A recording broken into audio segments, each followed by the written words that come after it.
comes to this town, we all about that. Let's talk about that. When it comes to this town, we all about that. Let's talk about that. When it comes to this town, we all about that. Let's talk about that. When it comes to this town, open your ears, youth, elders, and peers. While you're on your daily cruise, get to hear these town views from JC and Mingo Reed at town speed. Clever dialogue for whatever the town needs. Both have a lot to give, platform positive. Staying on top of this town's success. Whether working or signing them checks, still providing the best outlets for that positive mindset. POVs from JC, the ladies. Motto is the parade that entertain shade. Rather talk about it. They don't know how to walk around it. Sugarcoat and lingo don't apply to her and Mingo. Keep the odds even, keeping the town grounded. Nothing's ever answered if we remain silent. Topics displayed to use for our day to day. Mingo with JC showed them how the town play. Let's talk about that. When it comes to this town, we all about that. Let's talk about that. When it comes to this town, we all about that. Let's talk about that. When it comes to this town, we all about that. Let's talk about that. When it comes to this town.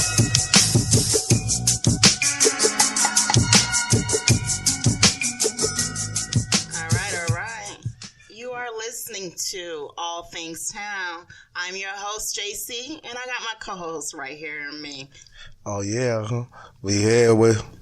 It is January 5th, 2018, the first Friday of the new year, and we are here to discuss everything about Georgetown, South Carolina, from the latest news, to politics, events, and happenings, as well as interviewing some of our local leaders. Tonight, we have two very special guests here with us in the studio. He's a Georgetonian with his testimony like no other, and we'll be talking to him about his life, his trials, his tribulations, and his future endeavors. So right now in the studio, we have Mr. Gilliard, Donald Gilliard, and Mr. Steve Williams, who's writing a biography. Right, so let's get to it. So tell us a little bit about the book, Mr. Williams. It's called But for the Grace of God, I Should Be Dead. Tell us what made you want to write a story about Mr. Gilliard. Well, Donald had approached me almost a year ago and asked me would I chronicle his story. And I resisted because I had several things on my plate. But after I interviewed several of the people that Donald was incarcerated with and grew up with, I realized that this is a extremely compelling story. Donald knows that I call it spiritual material because he has had quite a journey, and his story just needs to be told, has to be told, and will be told. So that's why I did it, because it's like no other story. Oh, awesome. So, Donald, tell us, when he told you that he wanted to write a story about you, what was your response? How do you feel? Well, you got to understand, I'm a fan of Steve Williams. I've read all of his books and had the opportunity to work with him. He works with me in the God's Trombones production. And I'm just a big fan of him, so I was excited that he was willing to do it, and because I have an interesting story, and I wanted to tell it, and I certainly can't write as well as Steve, and he just made it so easy for me. Oh, wow. So for those out there that don't know your story, tell us what is your story, if you want to give a little background. Yeah, well, I grew up here in Georgetown, and I thought I was going to succeed in life, and went to college and done some good things and made some bad choices in my life, and ended up in federal prison, sentenced to die, and I stayed in federal prison 20 years, And by the grace of God, there go the title again. And that wasn't intentional. And that wasn't intentional. There go the title. That wasn't intentional. I swear it wasn't, Steve. But you're right. That is the right title. That's it. We were debating titles, for a while. But by the grace of God, I was given a second chance to start my life anew. And, and it's been an interesting journey. But during those 20 years, I think I've made some difference where I was. And I think the book, Steve will tell you about that. Steve has talked to people all over the country. Okay. And people that maybe those in Georgetown don't even know about. Yes. And my travels, even me. And even one thing, a lot of people don't even know. Me and Donald walked the same yard. Yes. And being here on this show is only by the grace of God. Yes. So I love the title of the book. I know your story. So let's elaborate on what you got going on now. Besides the book, we have this sweet Gilliard production. Yes. And play God's trombone. Yeah. And that's named after my grandmother. My grandmother's name was Sweet Ernestine. And as a testament to her, I named the production after her. And ironically, it was in prison that I really felt that I found a niche in God's trombones. And so I did it about, how many times, Steve? Well, in prison you did it about 9 or 10 times. About 9 or 10 times in prison. And we were able to experiment with in prison. I had the Christian rap and everything. This play is by James Weldon Johnson. Yeah, he wrote it in 1927. Wow. Yeah, it's a classic. And it's a classic. It was also written at the height of the Harlem Renaissance, and scholars as Cornel West and some of the others have said it's one of the finest works that's ever been done.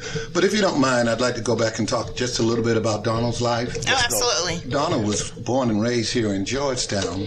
And Donald was what I would consider a child prodigy. I talked with several individuals. They said even as a child, Donald was advanced. Let me give you an example. When other kids were reading comic books, Donald was reading the newspaper. And not just sports, he was reading politics. Donald was so advanced that when he was in high school, he had his own radio show. He also did something that very few other people have done. He won the National Elks Club Oratory Contest. When I say national, I mean national. Wow. This is exactly the same award that Thurgood Marshall won in 1933, Martin Luther King won in 1944, and Oprah Winfrey won in 1970. Are y'all getting a fix of this? In good company, sir. Wow. Are y'all getting a fix of this? Because this is things I don't know about Donald. And he went on to, born and raised here in Georgetown, went to Howard High School. He went on to South Carolina State and made a big splash. He became the voice of the Marching 101 band. And if you know anything about South Carolina State, that was their legendary band. They competed with FMU. He was the voice. And prior to him, there was a gentleman there with, I'm told, a Barry White voice. But Donald blew it out the water, And then he went on to politics, and he actually was on Howard Baker's campaign running for president against Ronald Reagan and several other individuals. He was also extremely influential with other politicians, national politician, local politician. Joe Neal, very prominent politician, representative in South Carolina, just died about a year ago. Joe Riley, several local mayoral election. He also was extremely instrumental in helping Gloria Hines become the first black mayor of Darlington, and Ronnie Sabb. So we're talking about someone who has done a lot. But what I like about him, I consider this book the what I call a redemptive prodigal son experience, because he did stray. All of us are going to stray. But if we're going to make something out of our life, it's not because of who we are, it's because of what we have overcome. And there are many, many people in Georgetown that really believe they know Donald's story, but they don't know. They don't have a clue. It's very reminiscent. Those of you who have ever seen the movie called American Gangster, with Denzel Washington and Russell Crowe, very reminiscent. I mean, he was doing some big time. Yeah. We're talking thousands of dollars. I mean, big money, okay? So he was not just some street corner peddler.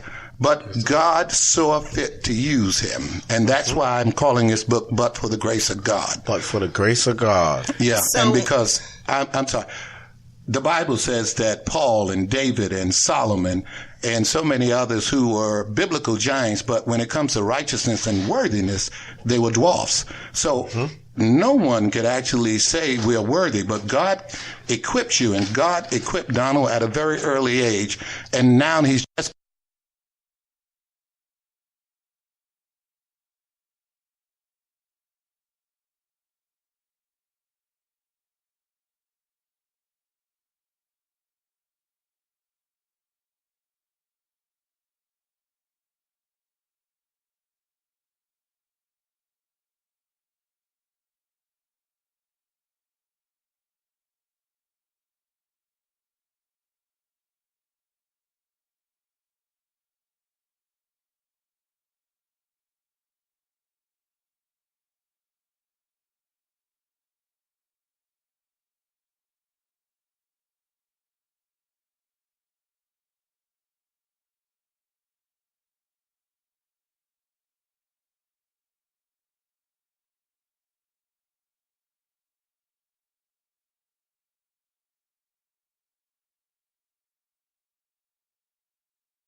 lighting her candle, and Steve found that picture. So that picture will be in the book. She just died a couple of weeks ago.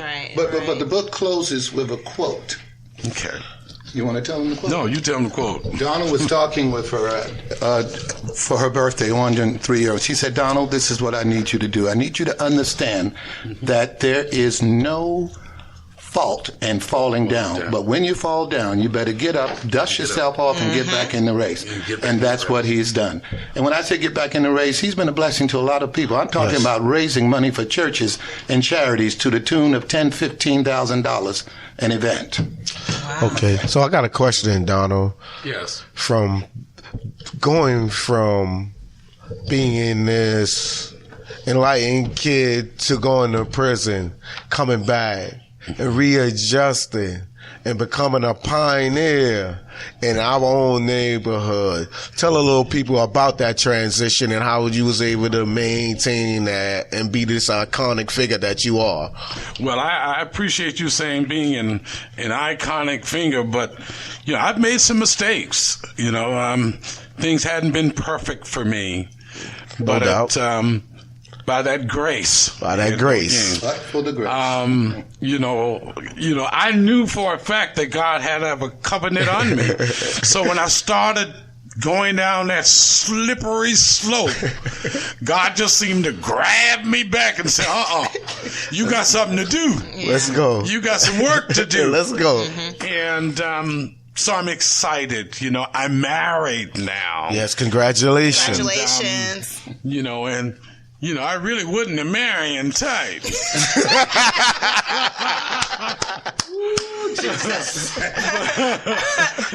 so we got the book. But, you know, and meeting my wife, it was God's trombones where I met my wife several years ago. And she's a minister. So, you know, I've just been very, very fortunate and just thankful that that God held on to me and won't let me defeat myself. But I feel good. I'm stronger every day, and I'm thankful. And I want to make a difference. You know. You know, and I feel there's some sincereness coming off of you right now, and